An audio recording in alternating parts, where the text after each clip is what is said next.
જય લક્ષણી મિત્રો, અમે નીકળી ગયા છે કહોડા ધામ જહુ માતાના દર્શન કરવા માટે. અમે અમારા ઘરેથી લગભગ 40 કિલોમીટર જેટલું દૂર થાય છે. આ આવી ગયો મહેસાણા પાલનપુર ઊંઝા સિદ્ધપુર હાઈવે. આપણે સિદ્ધપુર પહેલાં જે ખડી ચોકડી આવે છે ત્યાંથી આપણે વળી જવાનું. ચલો આપણે જઈએ.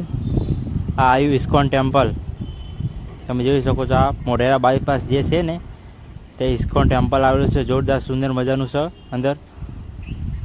ત્યાં પણ તમે દર્શન કરવા જજો મિત્રો.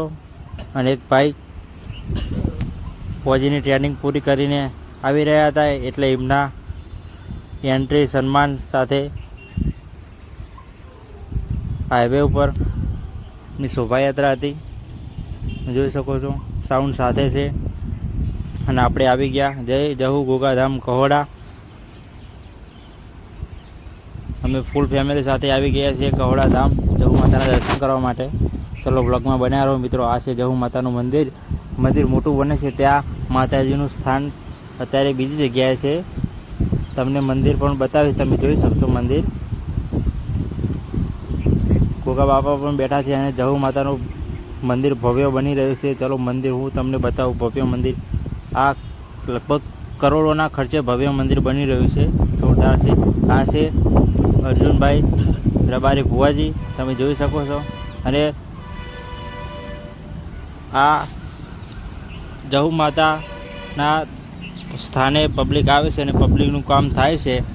આ છે ભુવાજી, એક પણ રૂપિયો લેતા નથી. અને જે પણ પબ્લિકની સેવા થાય એ માતાજીની જોડે પ્રાર્થના કરી માતાજીની સેવા કરે છે. બાકી આ ભુવાજીને એટલા સાદા સિમ્પલ કંઈ એવું નથી મોટાઈ. તમે એકવાર જરૂર દર્શન કરવા જાજો. જહુ ગોગાધામ કહોડા ખડી ચોકડી આવે ત્યાંથી વળી જવાનું. ત્યાંથી 5 કિલોમીટર છે કહોડા. પહેલાં આવે બિલિયમ, પછી આવે કહોડા. ચલો મિત્રો. લાડો ઊભી ઊભી ગાયનો જમો જેવો વિચાર કર, મારી મરેલો પુત્રો હજીવન કરનારી દેવી આવો.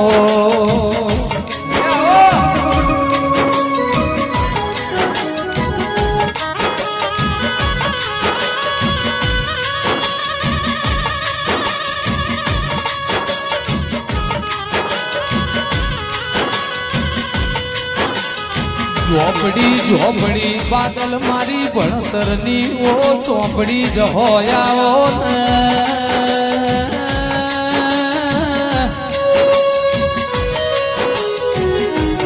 ભાઈ હોબળો ન જીવરાજ મારી ગાયડો જ ના ધૂળિયા ઢોલી ના ઢોલે રમનારો તેરાયાઓ.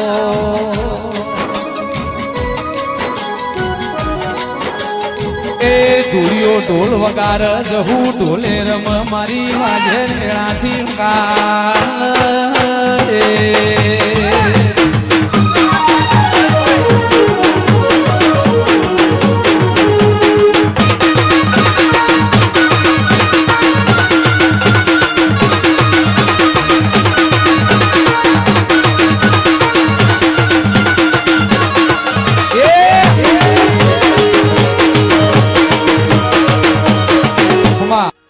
પણ ઝોપડી ઝોપડી મારી ભણતરની ચોપડી